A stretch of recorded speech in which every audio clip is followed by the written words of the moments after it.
1927 সালে একজন তরুণ বেলজিয়ান পদার্থবিদ George Lemaitre British Association for the Advancement of সায়েন্সের সম্মেলনে অংশগ্রহণ করার জন্য ট্রেনে করে লন্ডন যাচ্ছিলেন।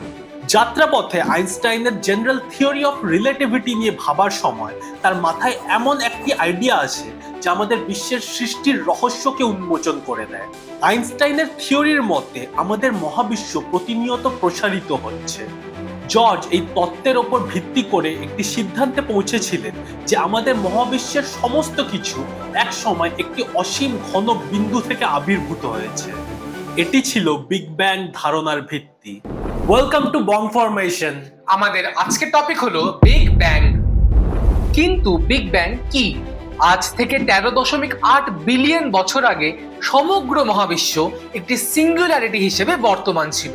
প্রতিটি গ্রহ, নক্ষত্র এবং গ্যালাক্সি পরমাণুর চেয়েও ছোট একটি স্থানে অসীম ঘন বিন্দুতে সংকুচিত ছিল। স্পেস ও সময় তখনও অস্তিত্বে আসেনি। তারপর সেকেন্ডের মধ্যে একটি বিশাল বিস্ফোরণ সমস্ত কিছু সৃষ্টি করে। টাইম, স্পেস আর এনার্জি চারিদিকে ছড়িয়ে পড়ে আর আমাদের মহাবিশ্বের সৃষ্টি ঘটে। আর এই মুহূর্ত থেকে ফিজিক্সের লগুলিও জন্ম নেয়। বিগ ব্যাংয়ের পর মহাবিশ্ব ঠান্ডা হতে শুরু করলে বিভিন্ন কোয়ার্কগুলি একসাথে জমাট বেঁধে প্রোটন এবং নিউট্রনে পরিণত হয়। অবশেষে মহাকর্ষ পদার্থগুলিকে ঘনীভূত করতে শুরু করে, যার ফলে আমাদের বিশ্বে প্রথম নক্ষত্ররা রূপ পায়।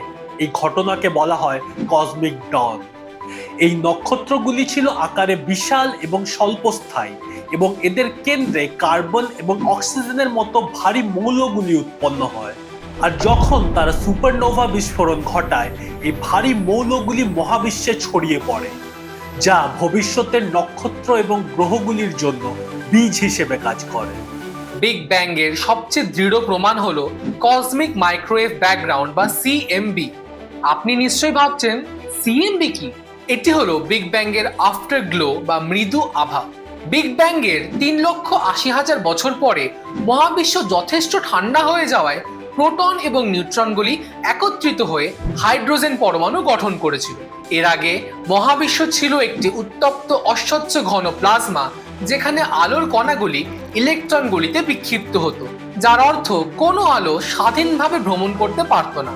যখন হাইড্রোজেন পরমাণুগুলি গঠিত হয়, প্রোটন বা আলোর কণাগুলি অবশেষে মুক্তি পেয়ে মহাবিশ্বে ছড়িয়ে পড়ে।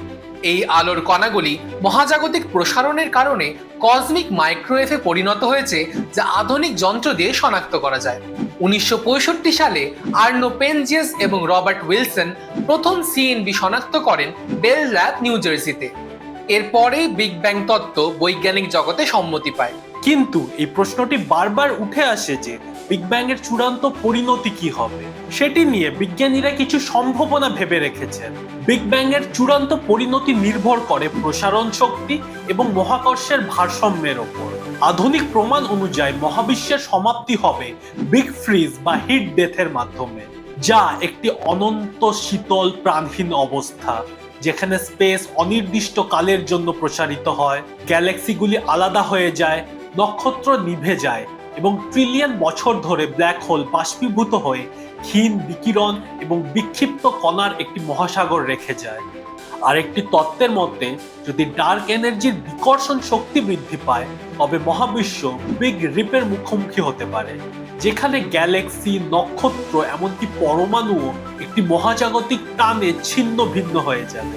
তৃতীয় এবং একটি কম সম্ভাব্য পরিস্থিতি হলো বিগ ক্রাঞ্চ, যেখানে মহাকর্ষ প্রসারণকে বিপরীত দিকে নিয়ে গিয়ে সমস্ত কিছুকে একটি সিঙ্গুলারিটিতে ফিরিয়ে নিয়ে আসবে, যার শেষটি হবে ঠিক তার শুরুর মতো। আমাদের ভিডিওটি ভালো লেগে থাকলে লাইক করুন, কমেন্ট করুন আর বন্ধুদের সাথে শেয়ার করুন।